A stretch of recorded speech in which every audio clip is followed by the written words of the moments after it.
Previously on the Damage Guild podcast. Shortly after midnight, you think you see something move in the darkness. You see a dog print of a rather large species. I'm thinking maybe Ralph, being a dog, could lead us to the other dog. We don't actually have a reason to follow a random dog that's just walking around in the wild. Let's get back on the road, guys. You finally do arrive at the town of Easteranda. You follow the directions you're given and arrive at Thurnsford Ceramics. My father is away, but I've been left in charge of the store in his absence. Old Marl owes old Lady Restuvius a present, and we are here to pick it up. I think this is what you ordered? She doesn't seem so sure about if that's the right thing, you know? She peeks inside and says, "Oh, just a minute. This is what you were looking for. I'm terribly sorry for the confusion earlier." Let's get out of this town. As you are camped around the fire, you hear rustling coming from all directions, but you don't actually see any creatures. And roll initiative.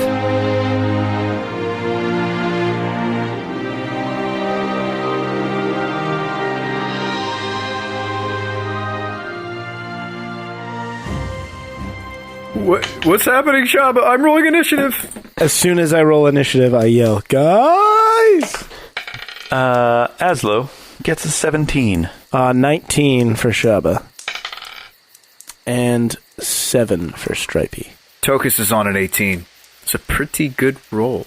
Pretty good. Shabba, you are able to react first, but once again, you don't actually see what is moving. It looks as though something large is moving through the grass, but you can't actually see whatever it is. So, like, I can see the grass parting, but not what's actually making it part? Yep. That's scary. I take out my bow and ready an arrow, and I turn around in a slow circle and wait till I see something to shoot. Okay. As I'm turning, I kick Azlo and Tokas repeatedly until they wake up. They're awake, and for your turns, I think you're just getting your bearings here. So you don't actually get any actions this time. Yeah. Well, can I also be getting my shield on? Get your shield on. Shield on. I think that would be getting... that's Just an action to equip a shield. Be specific? Okay, well, dang. All right. Since he didn't wake you up beforehand, and he's the only one who had a perception check that he passed, he's the only one who gets to act this round, basically. Shabba, why didn't you wake us up sooner? Because this only happened just now. Okay. You don't have to get all angry about it. I'm not angry, I'm just trying to get you guys up so that we can fight whatever this thing is. Do you think this is the thing that was following us the other night? Yes, I do. I don't know why, but I think it was. Because it's moving the grass in the same way. Whatever they are, they burst out of the grass, and you see nothing but black wisps of smoke and vapor fade in and out of visibility. Whoa. 3 black beasts materialize out of thin air. What? They each attempt to bite you. No! Do I get a reaction or nothing? Oh. You've had your turn, so you do get a reaction, but you don't have your shield equipped if you wanted to use that. No. Dang. That's what I was thinking. Those are 3 solid hits. Are they all attacking me, or are they attacking each of us? Those 3 are attacking you. Okay. And you do get to respond with an attack in kind, since you readied your action. Okay. But it's at disadvantage. Alright, I missed. I'm going to give you their damage in order, and you can choose if you want to use your reaction. Take 9 points of damage. Sure, I'll take that one. And then you take 11 points of damage. Alright, I'll Stone's Endurance that one. Okay, and then you take another 7. Alright, so the Stone's Endurance shrugs off 6 of that 11, so that's 5, and then another 7. How you holding up there, Shabba? I'm doing not well, Tokas. I figured as much. Even that much damage on me would take a wallop. Yeah. 2 more of them also materialize next to Azlo. So both of them also bite you. Let me know which one's hit, or if when I get hit. Yeah, you do get hit. Okay. I will force a reroll on one of them, using Second Chance. Your halfling luck has saved you from 1 bite, at least. Phew. The second one still bites you for 9 points of damage. Ouchies. And you don't see any others. However, as soon as they bite you, they form out of this black mist, bite and attack, and then dissolve once again into invisible mist. What? Man. They can do that? That's pretty overpowered. How are we going to fight that, guys? Stripey. Stripey will bare his teeth and get ready to attack the next time he can see something. You can kind of tell where they are because of where they just attacked. So mechanically, what does that do? Anything? Attack with disadvantage. So if we're already attacking with disadvantage, then there's no point in dropping my bow and getting out my sword, because I'm worse with my sword, so I might as well just keep attacking with my bow. Are we disadvantaged if we ready attacks and we fight them if they materialize? It's a good question. Actually, hold on a second. It's a very good question. Because if we're readying that action and striking them in response to when to being able to see them, you would think that would... It might negate the disadvantage is what I'm thinking. Yeah, right. Actually, I just am rereading their thing here. So they don't attack and vanish immediately. So instead they attack and withdraw to the edge of your light and then disappear. So they take the withdraw action? No, none of you are threatening them because you've got a ranged weapon and the others aren't armed at the moment. Okay. And is Stripey threatening them? I'll just say he gets one attack, sure. Okay. Okay, he missed. Alright, so now it's his turn, right? So they're not actually around him anymore? Yes. Alright, he'll ready his attack. He'll stay beside me and ready his attack for when they come up again. Okay. Shabba? Alright, so since I can sort of see them, but they're away from me, I can just attack with regular disadvantage, right? Yeah. Alright, if I Hunter's Mark one, will I be able to tell magically which one it is? I think so, but you also have to see them to cast Hunter's Mark, don't you? So you're saying I know where they are, but I just can't see them? You can't actually see it. Okay. By the rules, they are invisible. Gotcha, okay. So I can't mark it, so I guess I just take a shot with disadvantage. The lowest one there is a 14. That hits. I rolled a 1 on the damage die, so that's a 4. You hear the dog howl in a little bit of pain, but there's not a whole lot of response to it. I howl back at it since we have a dog who doesn't seem capable. Tokas. I'd like to stand somewhere where I've got a nice 5-foot radii to all, even Stripey, if I can, position myself there. Sure. Does the bowl generate heat? It does. Okay. Yeah, you can stand basically over the fire. It's a little bit warm, but you can reach everyone there. Could I ready a spell? Yeah, shoot, why did I attack? I should have just readied for when they appeared again. I didn't want to dictate your turn, Jay. Yeah, I mean, I guess I could just ready a rapier attack. That's kind of boring, but... And yet, it might be effective. It might be correct. It might be correct. I mean, I need to be near you guys so I can use my reaction potentially. So you grab your shield, but obviously there's not enough time to put your armor back on. Oh, yeah. I definitely item interaction and equip my shield. Absolutely. Well, it's an action to equip your shield. I will spend my action to equip my shield. Okay, Azlo? I brandish a short sword and ready an attack. Who are you, dogs?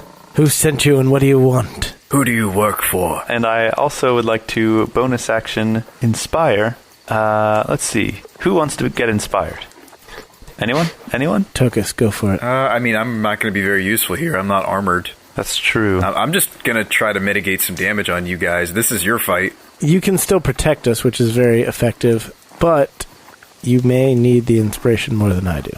You're not very creative, is what he's trying to say. No, not at all. Are we going to have this whole I'm just discussion, or are saying- you just going to tell somebody that they're beautiful? Come on.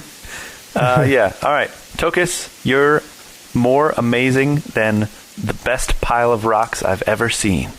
Wow. Oh, man. That's actually like a really nice compliment in my culture, so... I felt that one in my heart. Yeah. Well, considering you were just trying to pave the world in rocks, that's... Yeah. It's a high compliment.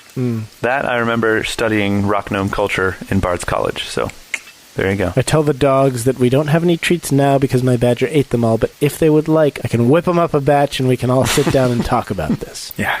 Oh, and I flip my medallion Azlo side up when he gives me that compliment, because it was... Sweet. It's like Finally, really... after all these months. It's been a long time. I mean, no offense, Shabba, but that was really... I mean, I would have done the same thing, honestly. The dogs then burst out of the darkness and into the light, and as they do so, they kind of reform into their full dog shapes as they reach for a bite. Stripey takes his attack. And also Azlo. And misses again. And also Azlo. That would be a 16 to hit That hits. for 5 puncturing damage. Nice. You lightly graze it.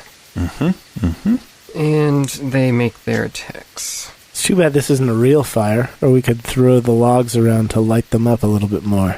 Shabba, miss. Phew. Stripey, miss. Oh, Azlo, hit. I'd like to impose disadvantage on that. He does pay my paycheck. So roll again. I rolled the exact same thing. Dang it. Sorry, Azlo. Rats. So, Azlo, you are bitten for another 7 points of damage. Ooh. Okay. And then the last one attacks Tokas. That is a hit. It's just one attack? Yeah. You are bitten for 10 points of damage. What? Only the 2 dogs that attacked Shabba actually attempt to withdraw back into the darkness. And Stripey can attack one of them as they go. Okay, he may have hit that time. 16? That hits. Ah, it's pretty good damage. 10 damage. Stripey, you're actually being useful for once. Nice job, Stripes. My stripey boy. And it looks like this is actually the same one that you shot earlier. Ha-cha. So Stripey takes a powerful bite out of its hind leg as it turns. Yeah. And it's Stripey's turn again. Those 2 that ran away have both vanished back into the darkness. All right, he's going to set up and ready. There's still 3 in the light around you. Oh, okay. I think he still wants to set up and ready so he can try to attack that same one. You know what I mean? Do you think that's good, guys? Hit the same one? Yeah. Yeah. For sure. Well, there is another one that's also wounded by Azlo. Oh, is there? Slightly wounded. Oh, yeah, that's right. Azlo did 5 to that one. No, he'll still hold. Okay.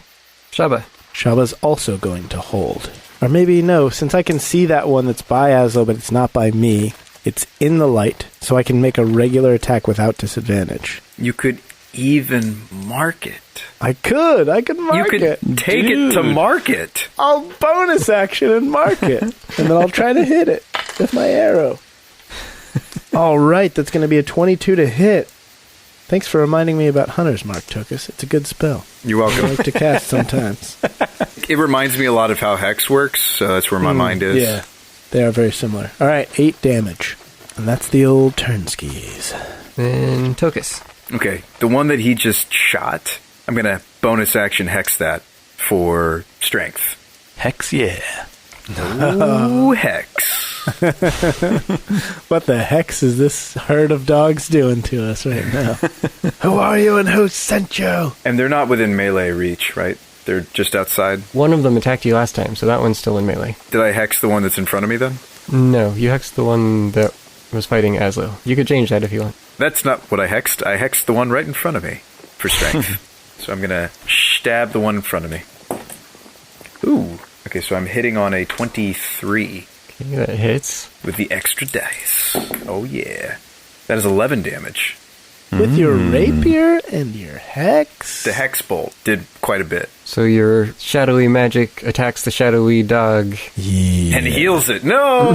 Shadow versus shadow. Does it hurt it? Can shadows damage other shadows? It seems effective. Oh, Yeah. Good. Yeah, let's not read it too much into this, Tokas. I think it's just a coincidence that you're both shadowy. But what happens in real life when you add a shadow to another shadow? It becomes a darker shadow.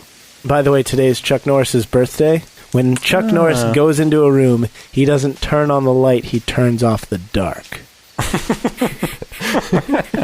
What? Just saying. Were you on Twitter or something today, Jay? Yeah. It was Facebook. Well, happy birthday, Chuck. Yeah. Even though this is going to be coming out at the complete opposite time of year. Well, Yeah. Brian's under the assumption that Chuck Norris listens to our podcast, so... Right. But then again, isn't every day Chuck Norris's birthday? It is. It's whatever day he wants it to be. Azlo, there's one in front of you, one in front of Stripey, and one in front of Tokas. First thing I do is say, Shabba, how many hit points do you have left? Only 14, Azlo, out of a possible 36. Wow, that's not very many. Not at all. I would prefer to have more if I possibly could. It would be great. I only have 11 out of a possible 27. Oh no, you should heal yourself. Do you think so? Yes, because you have fewer, regardless of our Okay. potential possible totals. That's true. I will choose to cast a spell. It will be a spelly spell that spells Cure Wounds on myself. Should probably do second level. You should probably also roll max on it. That would be Yeah, that advisable. That would be ideal. As well. too. Yeah. All right, I'll do Yes, it that. would. So I will do second level and roll for max. Oh, yeah. That'd be great if that's how D&D worked. You just say like, I think I'm going to take an 18 on this one. Like when we were testing the rabbit's foot, and I rolled a Yeah. natural 20 every time. Oh, you could use your rabbit's foot. Also, don't forget about your lucky rabbit's foot. Oh, yeah. Yeah, I was going to say, how like harmonica players who also sing, they have those metal things they put around their necks, and then it holds the harmonica in front of their face for them. I have one of those, except the rabbit's foot is here, so I just rub my lips on it so I can still shoot my bow. I don't know whether to be impressed or disturbed, but that's cool. You could just wear it as a pendant. But I'm using my bow with both hands. Yeah, he has to rub it. Do you like wear like a choker and then you like do this with your neck? Yeah, and kind of like I could rub it with my neck. Yeah, that would be another option. a chin rub. Chin, right. Perfect. All right, I heal myself for 14 damages. Yes. Nice. That's pretty good. Are you back up full? Almost. Impressive. That does enchant your sword, in case you forgot It about does that. indeed. And does that end your turn? No. Shabba, Yes. have I ever told you recently how much of a giant you are? Not recently. Actually, no, you did tell me the other day when we were in Easteranda Oh, okay. how big I was. I think you mentioned that. All right. In that case, never mind. Okay. Just kidding. You get inspiration. Oh, thanks. Thanks. That's nice of you. Yeah, anytime. All right, that ends my turn. Bards are such a giving class, aren't they? It's true. We're just here to help. My turn, and now it's the part that I forgot and should have been doing all along. So now it's like a boss, and like they change phases and they start doing more things, Yeah. like in most video games. They all join together and form one giant invisible dog shadow. After you hit them a certain number of times, they suddenly gain new powers and become harder to kill. Which is how it works in real life. That's what I was getting at. Okay, well, that was a big series of bad rolls except for the last one. Uh-oh. So, the two dogs that were hiding come back out, and Shabba, you are the only one who is hit. Stripey goes, arr, and attacks. How many times does he hit? Once. I would like to impose disadvantage. Yeah, also, is it the one that Stripey is getting ready to attack? Because Stripey has a held action. Well, he attacks one of those, not the one that actually hit you. Okay. Ooh, nice. Rolled a 19 there. Nice job, Stripey boy. And he deals 9 damage. Whoa. I think he's attacking the one that's already wounded, the one that I shot early in the combat. Yeah. And he gets a solid bite on that one, bites its neck. And that shadowy dog is looking pretty heavily wounded, Okay. kind of hobbling around now. At this point, the dogs seem to have mostly given up the dodging in and out of the darkness, except for the one that is most severely wounded, which now attempts to retreat, and Stripey can try to get one last attack on it. All right, come on, Stripey boy. All right, that'll hit. Rolled a 13 plus his 4. 17, and rolled low on the dice, but he's got a nice healthy plus 4 bonus, so 7 damage. Ooh, that is enough. The dog attempts to flee, but Stripey tackles him from behind and brings him down. Awesome. Does he just dissolve into a wisp of smoke, or does he actually form up? Stripey devours it like a black cotton candy. Kind of tears into the back, and just as he's about to close his jaws fully around him, the dog turns into mist and disappears completely. Dang it, we can't loot the bodies, boys. And it's Stripey's turn. All right, Stripey will find a new target. Stripey already used his reaction in order to attack it in the first place, so whatever. He killed it. We'll just say. Stripey's turn. Oh, so he couldn't have made that second attack because he had to hold his... Oh, I gotcha. Hold Okay, well, action. he can just not attack this turn then. He'll stay where he is, but prepare to run up and attack next time. Okay, that sounds fine. That was my fault. No, it's all good. Shabba, your turn. All right, is there another... There's that other one that I was shooting at that's not right next to me, right? There is one right next to you. There's basically one next to each person. Okay, so I'll shoot the one that Azlo wounded before. Whichever one is not next to me and looks the most wounded. And I miss. Oh wait, can I use the inspiration if I already rolled? No, inspiration comes before. Bardic Inspiration is after. as opposed to regular inspiration. Oh, that's right. Bardic Inspiration's after. The Inspiration is before. Okay, so Yeah. I rolled a 3, which means that my total is a 10. Do I think I can roll a 4 or higher? Because I think someone hit with a 14 before. Yeah, I hit with a 14 before. So I have a 50% chance if I use the Bardic Inspiration. Yeah. Probably worth it. Yes, got a 5. All right. So that turns that into a hit. Shabba's doing all this like math in his head. All right, nice. Rolled an 8 on the D8. So that is a total of 14 damage. That is a heavy shot to the side, but the dog is still standing barely. Whew. All right, I'm done. Tokas. So which, the one that I hexed, are they still alive? Yes, that's the one right in front of you. Excellent. Excellent, one might say. I will indeed stabbeth the dog. So that is a 24 to hit. That hits. Damages.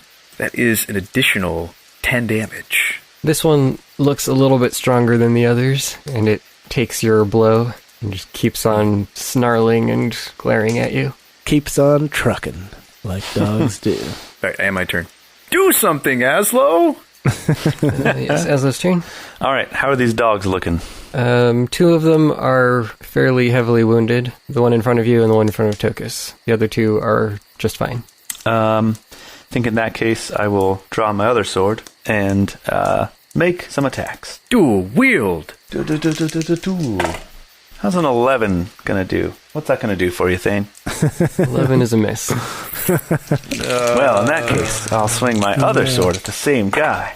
Are you taking into account that it's magical? That's true. So I guess I should just go ahead and say that my first attack is with the magic sword. So what was that? An 11? A 12? 12. So it would be a 12. 12 hits. Oh, wow!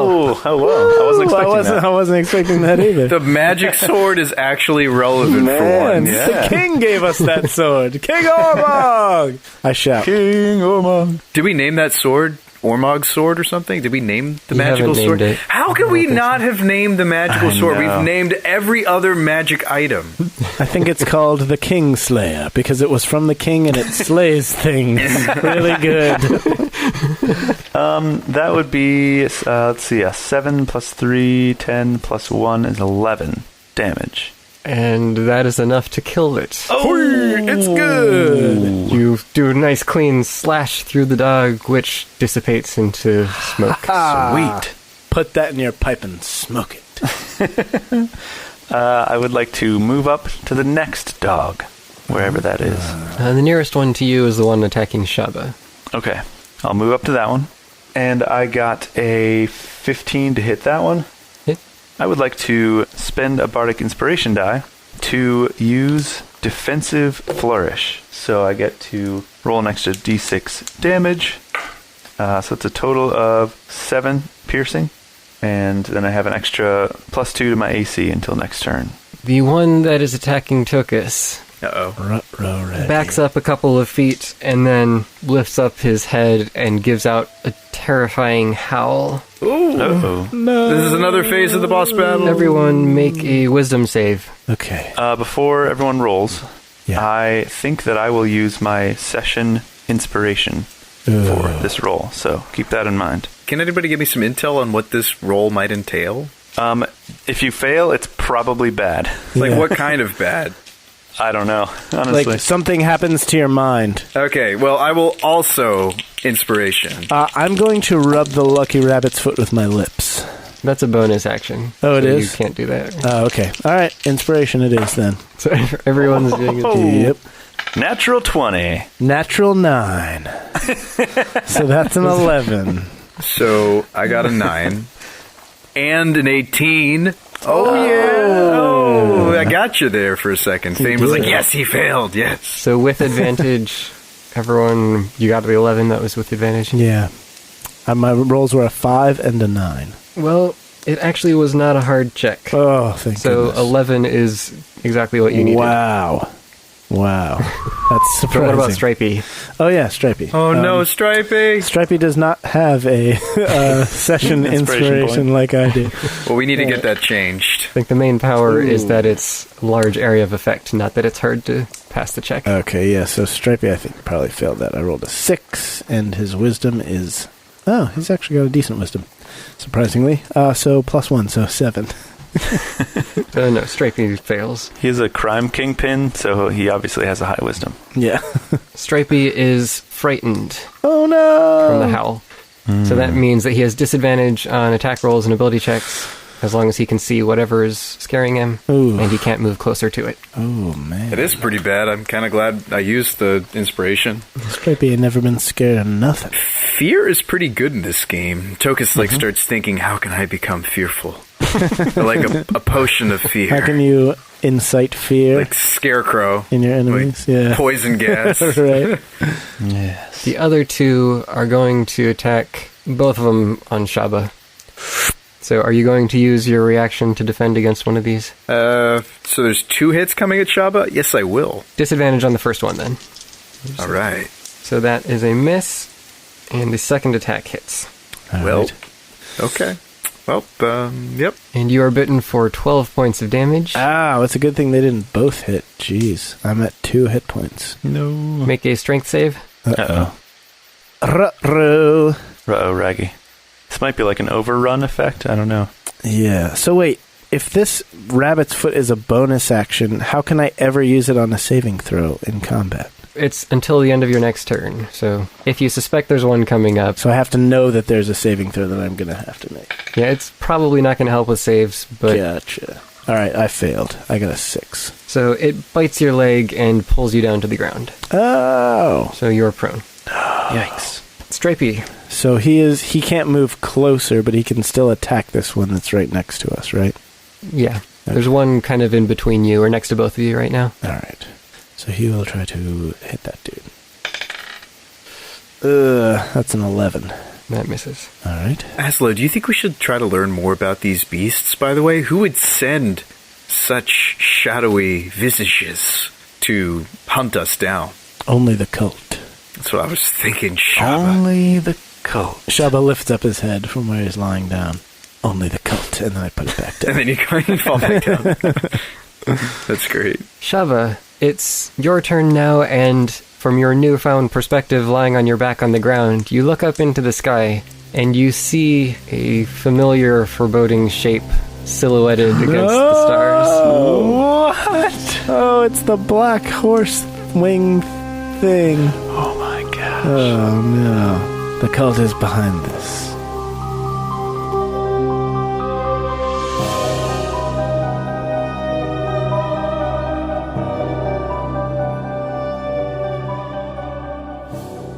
Uh-oh.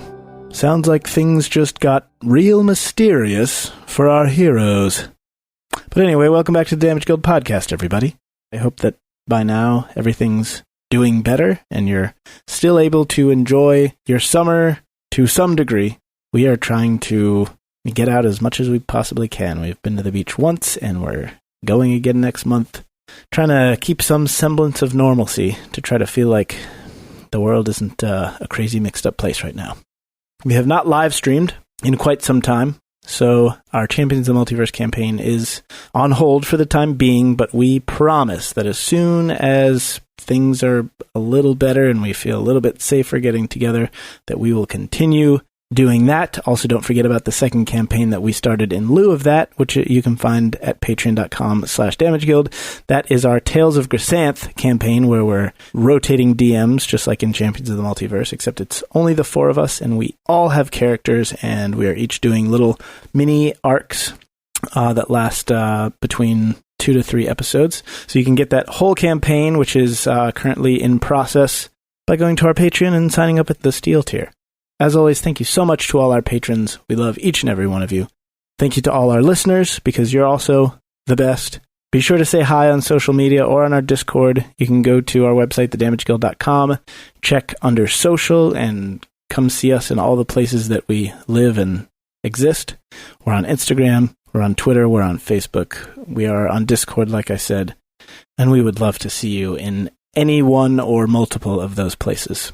So that's it for me. I'm going to keep it short this week because it is a very mysterious episode, and it's also a very long episode. So I'll sign off and let you all get back to it because there's some exciting things happening to our heroes, and I don't want to keep you from that a moment longer. So we'll see you in 2 short weeks. Enjoy the rest of this episode. You are listening to the Damage Guild podcast.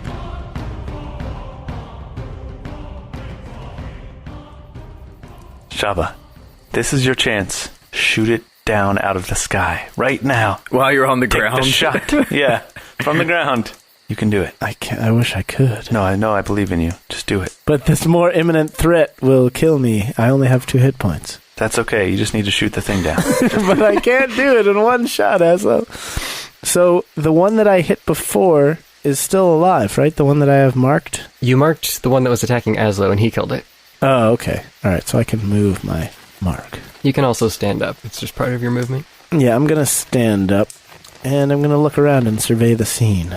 I do definitely want to shoot it down, but I also don't want to get dropped, which I probably will next turn anyway. So is there one that I can see that's not next to me? It sucks that I have to attack them, not this one. Doesn't matter which one you attack. But there are 2 next to you and 1 on Tokas. That's the one that howled. So as part of that stand-up, I will draw my sword, and I'll attack the one that's next to me. 19 to hit. 9 damage. Still pretty good. Does Hunter's Mark come into effect when you're... Yeah, it's for melee as well. Oh, did you use it just now? Yeah. That's cool. Then I guess we're on to Tokas. Is the one that was hexed still up? Yep, still in front of you.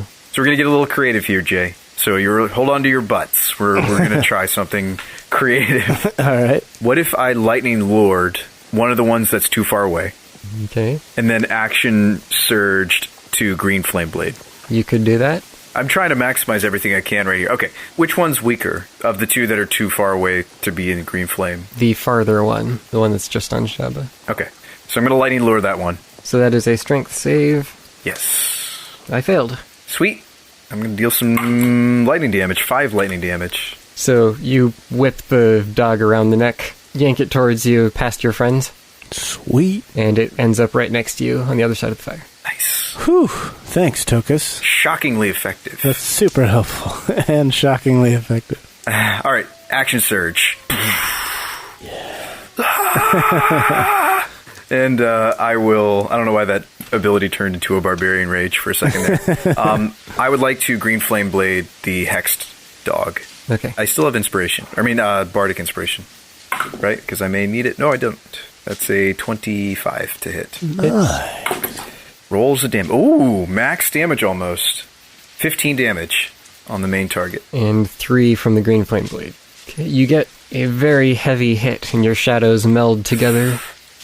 But the dog is still alive. Both of them?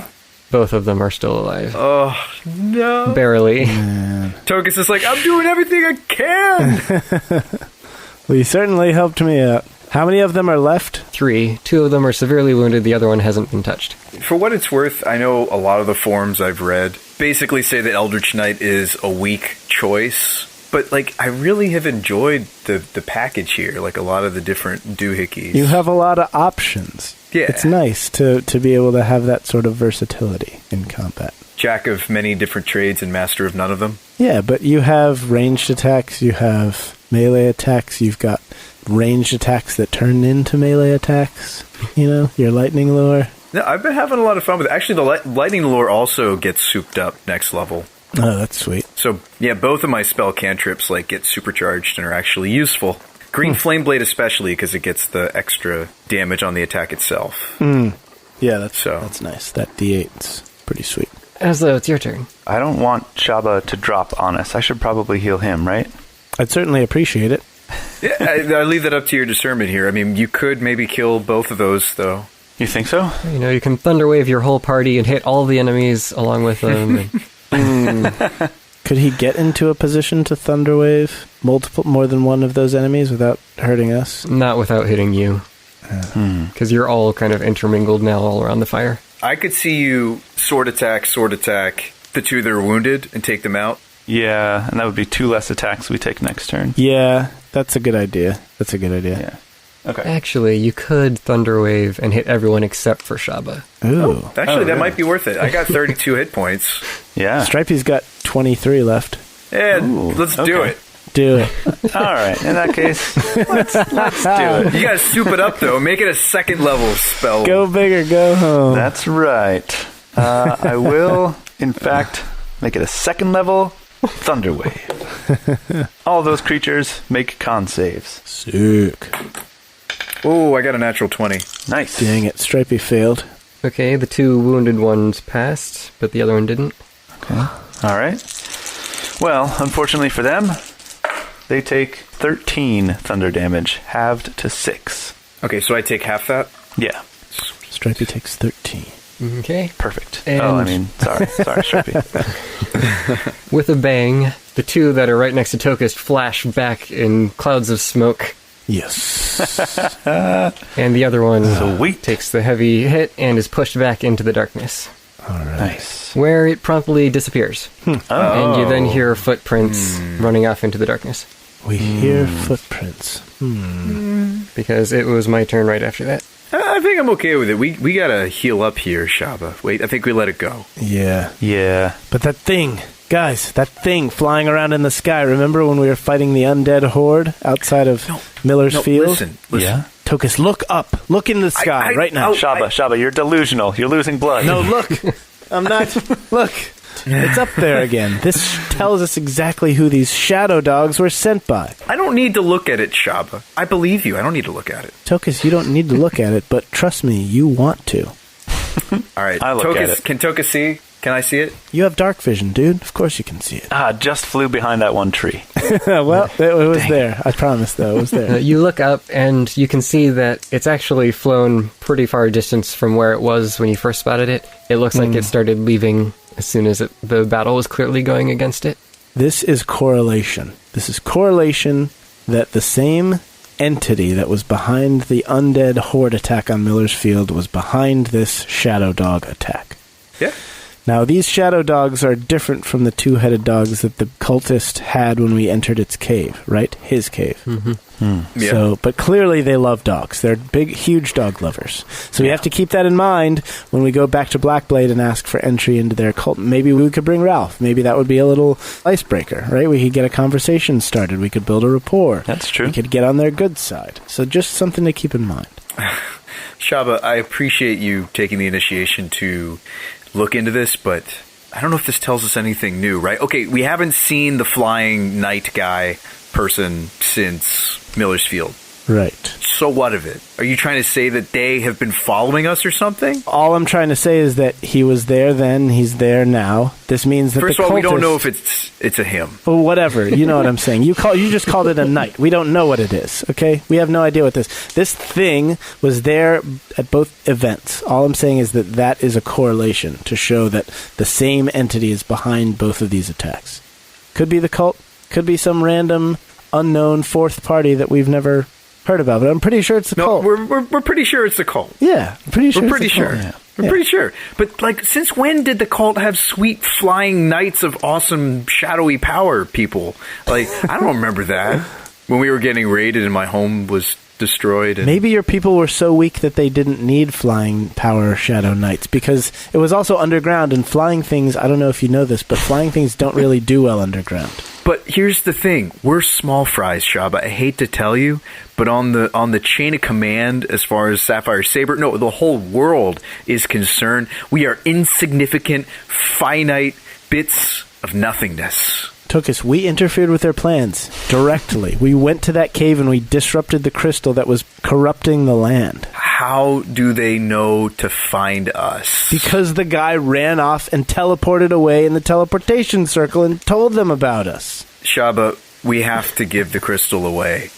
What does that have to do with what we're talking about right now? How else could they be finding us? And I don't want to give the crystal away. Because they're a gigantic organization with nigh unlimited resources. We don't know And they have a magic flying black thing that goes around and looks for stuff. That's how they can find us. We're out in the open, Tokas. We're sitting out here like ducks. If that's true, right? If they can find us even without some sort of tracking device or whatever, sensing the crystal, there is no place we can go where we're safe. I thought we established this when Azlo's house was ransacked. We know there's nowhere we can go that we're safe. That's something that we're learning to live with. No, I'm pretty sure that the people that ransacked his house were the ones that were trying to kill Azlo because he's a wanted man, not because we messed with the cult. Listen, we have so many enemies now. I don't even know if I can trust you, Shabba. I don't even know if I can trust us. I don't necessarily feel like Gul'dan is that type of guy, though. He's kind of a gentleman, right? I feel like Gul'dan would knock on the door, and then maybe he'd have his halfling friend Zestum pick the lock, and then they might look around and take a gander and see what's there and realize Azlo wasn't there. They wouldn't upend the entire apartment, right? That's something the cult would do. That's not Gul'dan's style. It's not safe for us to travel anymore. It hasn't been for like a year. Or however many months. Never been safe. It's never been safe. We're adventurers, Tokas. Where's your sense of adventureness? Azlo, I think it's time we got into the witness protection program. Dude, we have a witness protection program. It's called the Interdimensional Rooms at the Sapphire Saver. Yeah. We just hide there for the rest of our lives. We'll be fine. We just post up there and never leave. We order room service every day. Totally fine. We've amassed quite a fortune in gold, Tokas. I think we could survive for at least a few weeks. Well, you make a good point, Shabba. What are we going to do, Azlo? You're the boss man. Well, I think Shabba's right. If we just lay low, live a simple, luxurious lifestyle. As farmers. Yeah, as farmers. We could probably survive for a few weeks on the meager riches we've acquired. Look at it this way, though. We talked about going to Marengar to confront Felmandar. Oh, yeah. So maybe by going to Marengar, we'd be walking into the jaws of the beast, but out of the jaws of another beast. Point in case, two of the villain Case in parties... point. Case in Oh, point. yeah. Case in this point I'm about to make. Yes. Not the point in the case. But to make a point, in this case, two of the parties of villains that are vying to erase us from the face of this planet are sources of Azlo's past. Just going to point that out. They are? Felmandar and the mercenaries. Okay, So fair enough. just pointing that out. Only one group of we don't know how many there are, and you know this One and that. group of innumerable... We Evil can't power say that that's necessarily my fault. I'm not going to take credit for that because I feel like they're trying to do the whole world conquering thing. I think Felmandar is more targeted. Well, credit where credit is due, Tokas. We're more than happy to give you the credit for that. Now, Yeah. Shabba hasn't created any sort of animosity at all No. that I'm aware of. In fact, he doesn't even have a backstory. So it's just Are you kidding me? He just appeared My one day. backstory is insane, dude. You don't know. but okay. Well, in the context of giving us more villains to fight, nothing. Well, obviously, because we can't face giants. We're not high enough level yet, Tokas. We can't take revenge from my father because we can't beat them. Well, how are we high enough level to fight this cult organization? Or how we wouldn't have lived through the mercenaries if I hadn't deployed that sleep bomb. You're right. So We can't fight the cult, but the cult has chosen to engage us. The cloud giants that killed my father have not come down out of the mountain in search of us to try to destroy us. But they're also not trying to take over the world. Okay? we don't really know what the cult's goals are, okay? We just assume that it's world domination. We know one of them. We know one of them, Tokas. That's to take us out. They just made that clear. They want to take us down. Well, what do we do in response? We go back to Nenept, and I hate to say it, but I think it's time for Tokas to do some push-ups. I think so. Well, how else am I going to learn how to do extra attack? Yeah. That's true.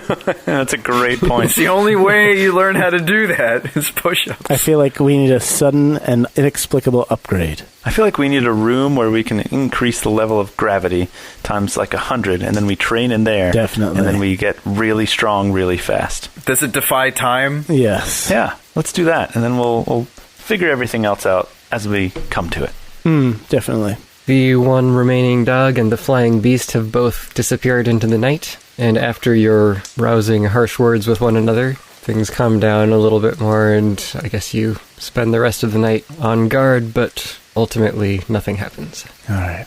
Okay. Licking our wounds. Yeah, should we maybe spend hit dice, or... Yeah, what happens if we sleep in? Can we still count it as a long rest? This was during the final watch, so you'd have to pretty much sleep in till like 1 in the afternoon. Could we just take exhaustion instead and move out? There's only one more town between where you are now and familiar territory. Okay. So right. Let's sleep in.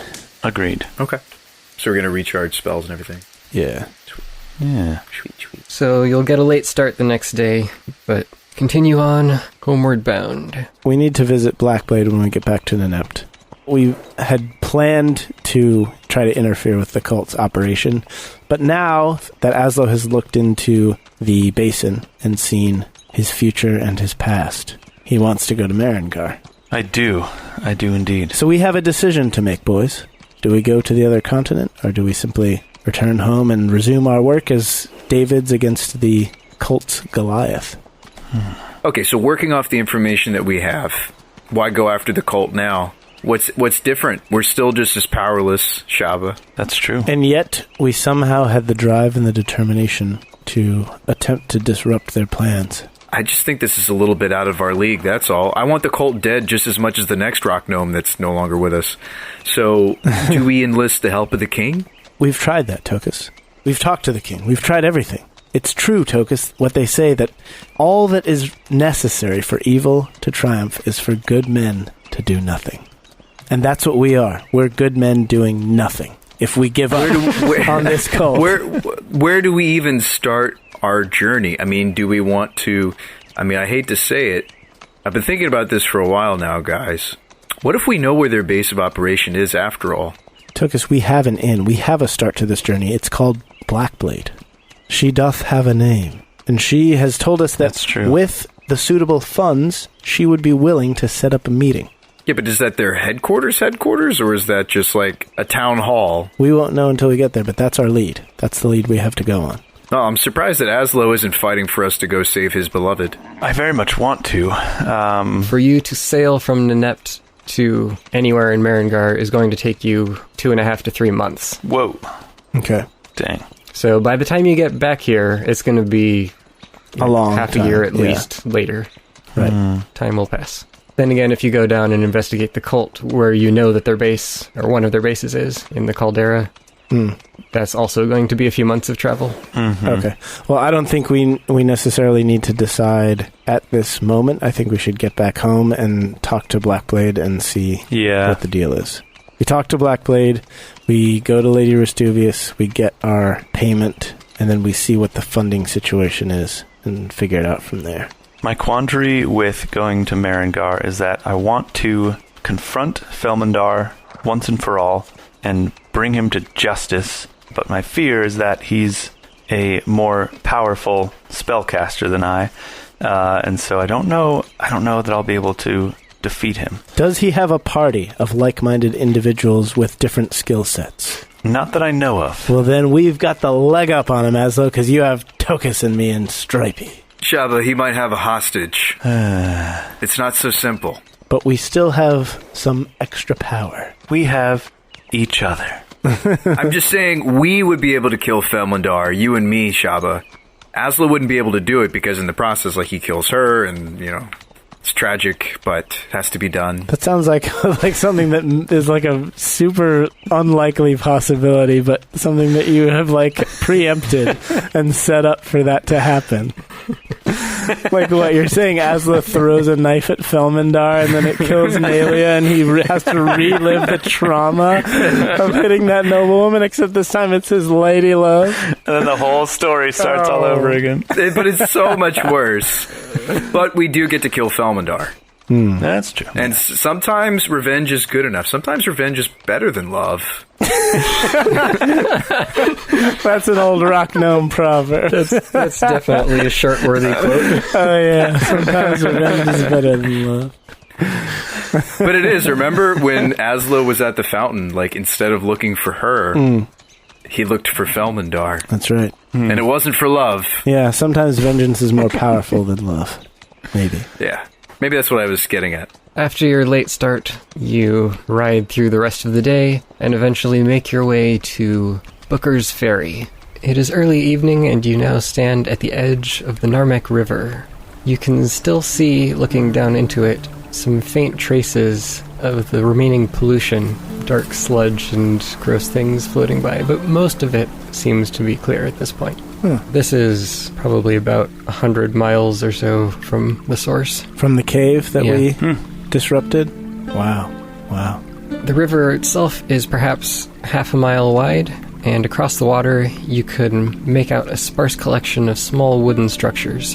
A nearby dock on your side of the river sits empty, next to a sign reading, Booker's Ferry, passage 3 copper pieces per head, daylight hours. I'm going to have Stripey come out of my tunic so I can pretend we have 2 heads. So that way we can pay 6 copper pieces instead of 3. That's the wisest thing you've ever done, Shabba. What can I say? You've got a Goliath's wisdom. That I do. Well, Shabba just has a really high integrity skill check. Like, he knows that Stripey has a head, so... Yeah, that extra weight is going to be a lot for these fairies to handle, so I want to be honest about the full capacity of guests. But you just can't deal with the guilt of lying. Yeah, I can't make Stripey a stowaway. That's not fair to him. He's not a criminal, at least not that we overtly talk about. We do talk about him being a crime lord, but besides that... But you covertly talk about it. Yes. Yeah, we covertly talk about it, for sure. It's not been confirmed. Like, we haven't been approached by any city guards that are like, is that the badge? Is that the Stripe Father? It's him. We gotta make it look like he's on the up and up, so therefore I'll pay an extra 3 copper pieces for Stripey's head. Stripey just plays dumb anytime, like, this crime lord catches up with us. He's just like... Yeah. All right. So I'll chip in the extra. Or are we taking this out of party gold? We have no coppers left in party gold. Dang it. All right. I'll go down from 56 coppers to 50 coppers. You also have your mounts, which are additional heads. They have heads. That's They true. do have. Dang it. All right. So I will pay 6 to also pay for Petunia. This is also just a sign sitting here. There's no one currently there to take your money. Dang, flang it. We pay it to the sign. George is dropping it on the ground. Here's the copper. I like try to find a place. Like I stick it into the wood. Like there's like little slots. I've like. Is there a boat? Is there a ferry? You can just make one out sitting on the other side of the river. Seems to be docked right now, but the sign says daylight hours. All right, Shabba, you're going to have to swim across, get the ferry, and bring it back. Hey! Hey, come over here. We want to pay you money.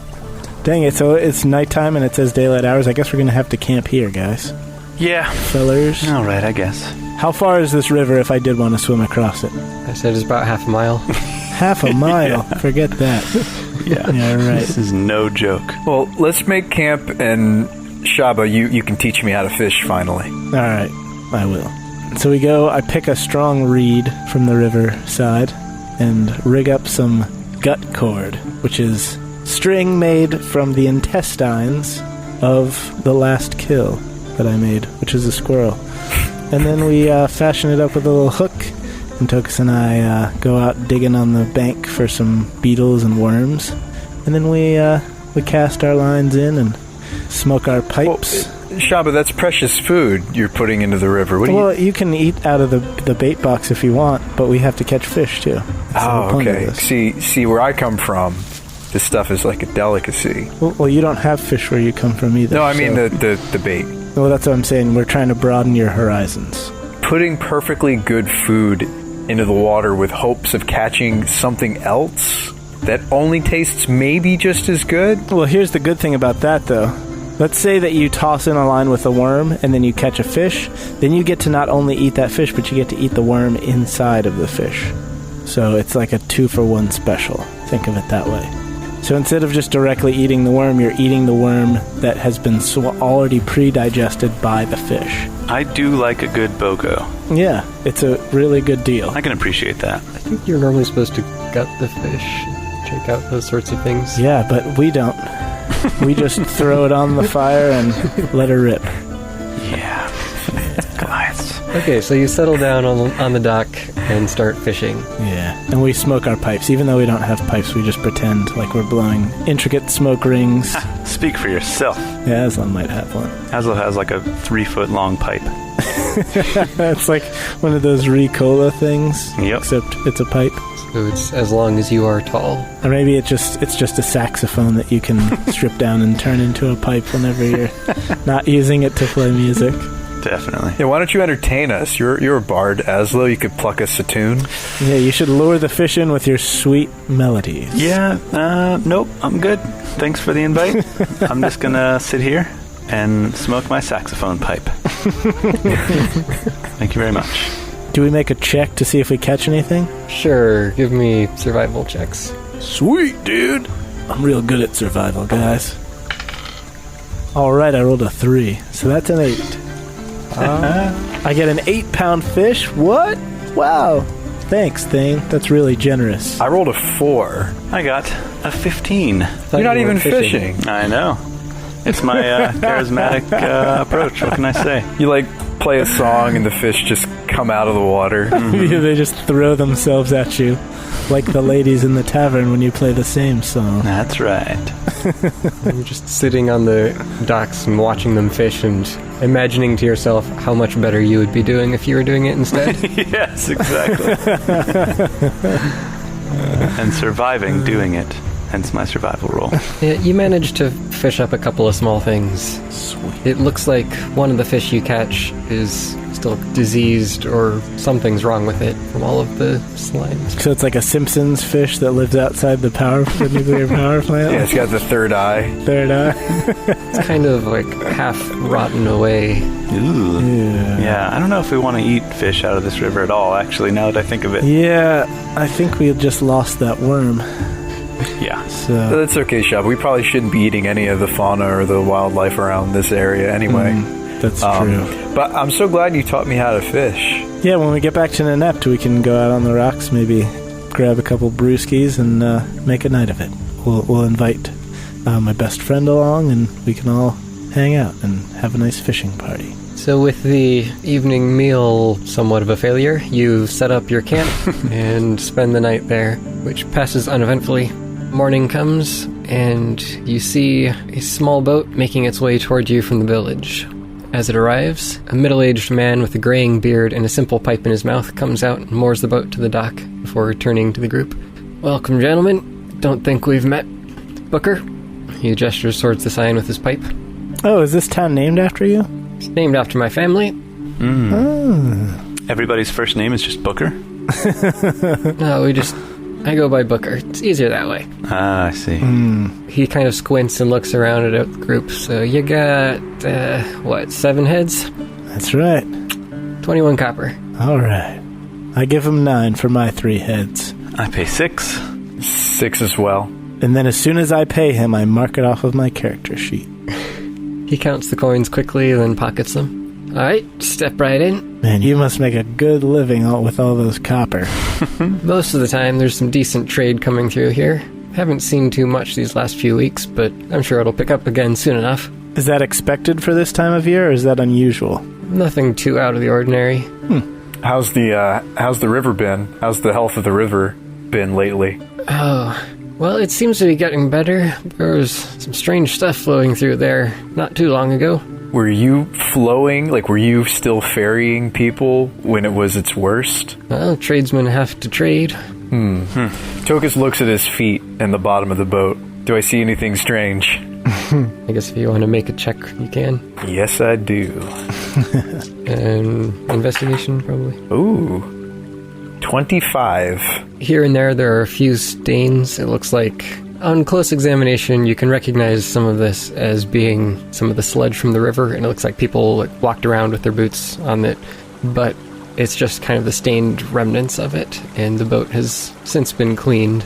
Azlo, you might want to put on shoes. I don't know. I'm kind of liking the squishy texture in between my toes here. You're already stepping on it now. Tokas starts having flashbacks to when everybody that he loved was transformed and dying. I just let it squish in between those little toesies. There's not really any amount of it left. It's just kind of discolored wood. Okay. I'll be fine. I don't wear shoes. It's hard to change a lifetime of habit for one small ferry ride. Or a lifetime of hobbit. All right, I'm done. See you guys later. Peace. That's all we get from you tonight. Mic drop. Earbud drop. It's like your good deed for the day. I've made my joke for the episode. I'm done. My work here is done. It's over. Booker waits until everyone's on board, including your animals, then unties the ship and climbs in himself, shoving off and maneuvering out of the shallows before letting the small sail take over for the rest of the trip. So, what brings you to Ormog? You don't look the type to be skipping out of the wars up north. We live here, actually. We would have volunteered for the wars up north. In fact, we were going to win the whole war by ourselves, but we didn't have time. So we just decided to come home instead. We're busy people. Yeah. Yeah, I mean, why join in on one war when we're on the world war? The war of the worlds. Yeah. Like, we're fighting an even bigger war. A war that you don't even know about. A secret war. Yeah. We do secret stuff all the time. Really secret World War stuff. Yeah. So we're really just passing through. That we probably shouldn't be talking about to a stranger. Yeah. Well, this here is a peaceful country, it is. Just, make sure you don't go and mess that up now. Yeah, we wouldn't dream of it. But sometimes peaceful countries get caught in the middle of things that they can't control. And that's what we're trying to prevent. So that's why we talk so openly about all our secret activities. Y'all are the ones that are saying you're fighting wars, so just keep in mind, we like peace here. Oh yeah, we definitely like peace a lot. It's our favorite thing. One of our favorite things. We like war, we like peace, we like bread. I really like bread a lot. Is there bread in your town? Don't forget Goat's Ball. Oh, we love Goat's Ball. And Goat's Giving. Goat's Giving. All the goat-related things. We've got some bread, but it's really a small village. There's not much there for folks who don't live there. Oh, yeah, we're big city slicker types. We're from Nenept. I mean, we hang out in Nenept. So, you're right. Your little dinky town probably doesn't have too much to offer. But it still looks like a nice place. Is there anything you recommend we check out while we're here? There's really not much to see. If you were here at night, you could spend the night at the Way House, but other than that, there's not really anything here. Oh, well, in that case, do you offer any specials, like if we were to, say, just stay on your boat and just go back and forth across the river a couple more times? Could we just do that without paying the fare again? I mean, if you're already going to be going back and forth, that might be nice to just go on a longer ride. I only go back and forth when I see customers.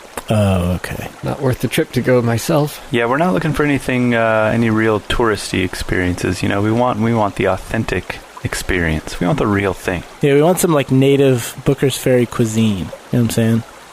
Like, where, if you were just in town for one night and you could go to any restaurant in town, where would you go?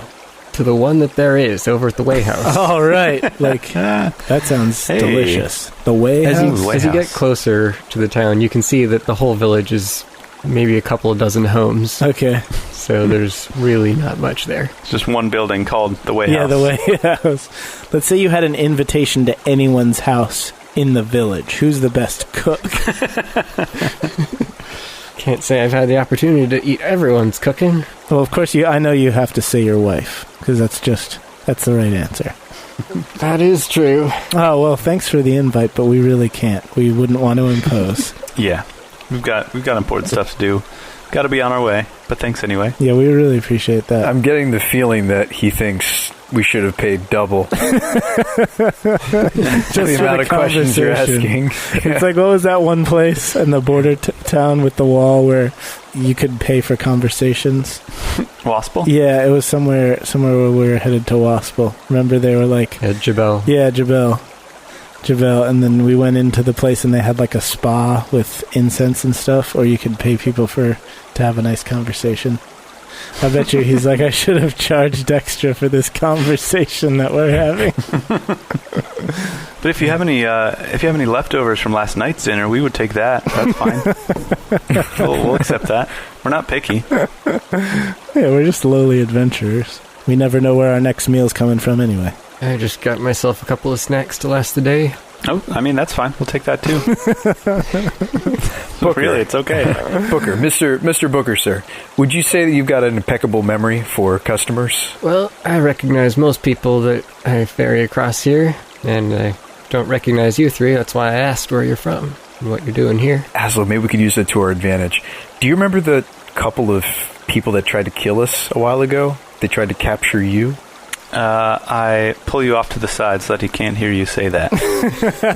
Yes, I do. Why do you ask? Well, no, why don't we ask him if he's seen someone that looks like those two? And then, because this is a pinch point, right? This is the only ferry, this whole river, we'll know whether they passed over or back. That's perfect.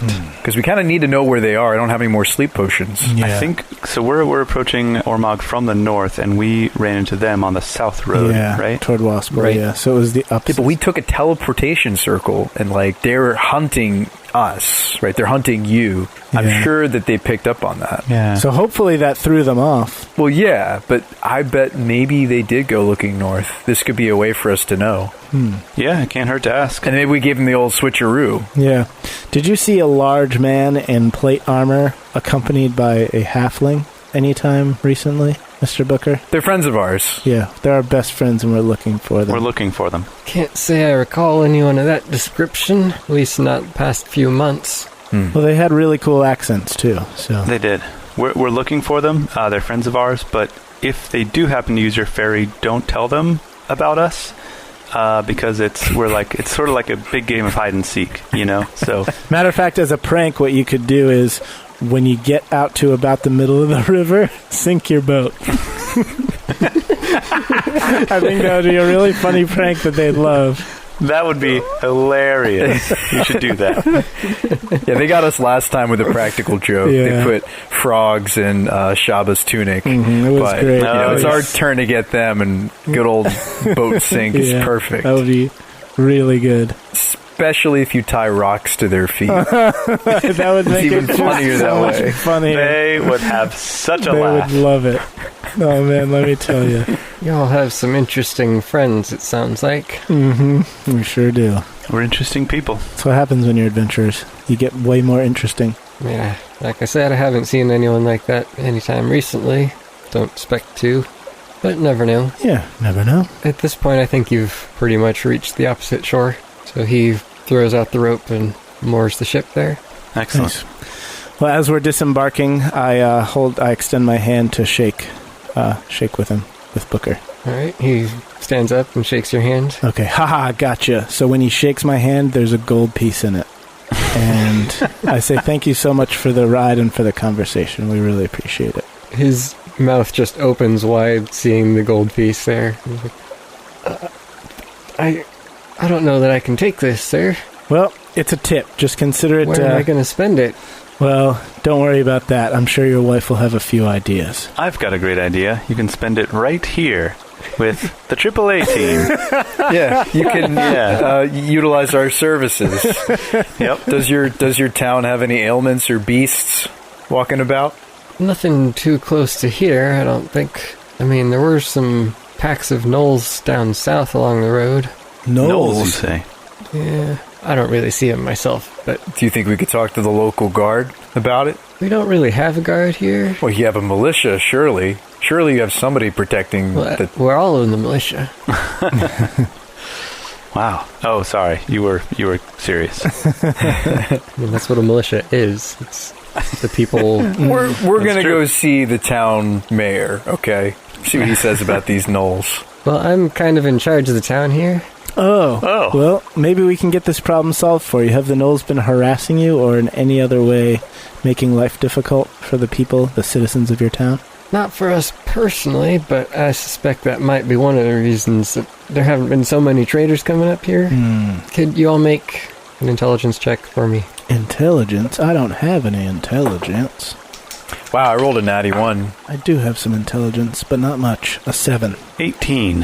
Aslo, you recall that there was actually a quest posted on the job board last time you were at the Sapphire Sabres talking about gnolls near Hamel's Rock, which is just a little ways south of here. It's funny, I didn't say anything at the time, but I remembered something about gnolls. How much of a ways south are we talking? About a day and a half. That's not that far, fellas. It's not. Should we go Nolan? I really want to go Nolan, but we have to get back for Lady Restuvius.